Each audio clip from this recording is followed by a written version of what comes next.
Hello my dear lovely audience, আসসালামু আলাইকুম। সবাই কেমন আছেন? আশা করি সবাই ভালো আছেন। আমিও ভালো আছি আল্লাহর অশেষ রহমতে। তো সবাইকে স্বাগতম আমার পেজে। আশা করি সবাই সুস্থ আছেন। এবছরের আষাঢ়ের ভিডিও নিয়ে হাজির হলাম। আশা করি ভিডিওটা না টেনে সম্পূর্ণ দেখবেন। তো আচার বানানোর জন্য আমি শুরুতে আম কেটে একটু রোদে দিয়ে শুকাই নিয়েছি। এরপর কড়াই গ্যাসের মধ্যে দিয়ে কড়াইটা একটু গরম করে কড়াইয়ের মধ্যে সরষের তেল দিলাম। তারপর পাঁচফোড়ন, তারপর দুটো তেজপাতা, তারপর শুকনো আম ঢেলে দিলাম। দেওয়ার পর এটাকে ভালো করে নেড়ে চেড়ে নিব। আপনারা যারা শুকনো আমের আচারের থেকে কাঁচা আমটা বেশি পছন্দ, তারা আমটা জাস্ট একটু হালকা সিদ্ধ করে নিয়ে একটা রোদ দিলে ভালো হয়। মোট কথা যে কোনো আচারের ক্ষেত্রে একটা রোদ দেওয়া খুব প্রয়োজন। তো এখানে আমি ভালো করে নেওয়ার পর নেওয়ার পর আমি গুড়টা আগে দিয়ে দিচ্ছি।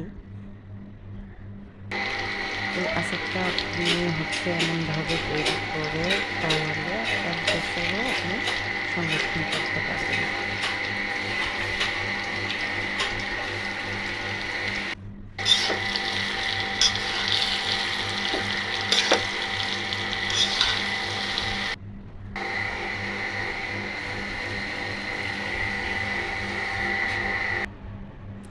তারপর গুড় দেওয়া আচারটা আমি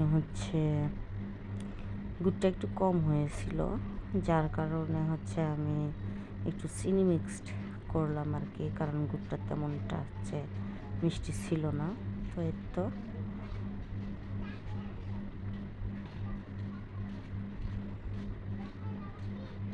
কালারটা কিন্তু সুন্দর আসতেছে। এখানে আমি মরিচের গুঁড়ো দিচ্ছি, যদিও মরিচের গুঁড়োটা হলুদ মনে হচ্ছে, কারণ এটা একদম ক্যামেরার আপনার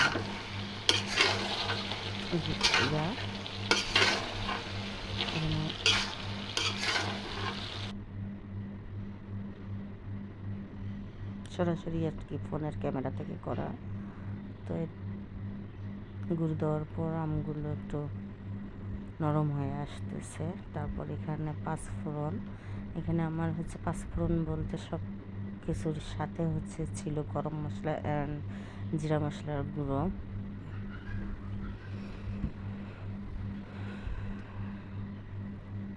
আচারটা আমার প্রায় হওয়ার পথে। তো ভিডিওর মাঝখানে আমি আবারও বলবো, আপনাদের যাদের আমার এই ছোট্ট ভিডিওগুলো যদি আপনাদের ভালো লাগে, তো অবশ্যই লাইক, কমেন্ট, শেয়ার দিয়ে পাশে থাকবে। আর হয়তো আচার আমার হয়ে গেছে।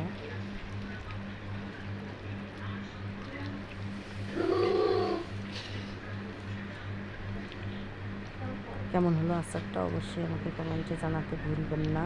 আর এবার কেটে আচার তৈরি করেছেন তারাও একটু কমেন্ট করে জানাতে পারেন।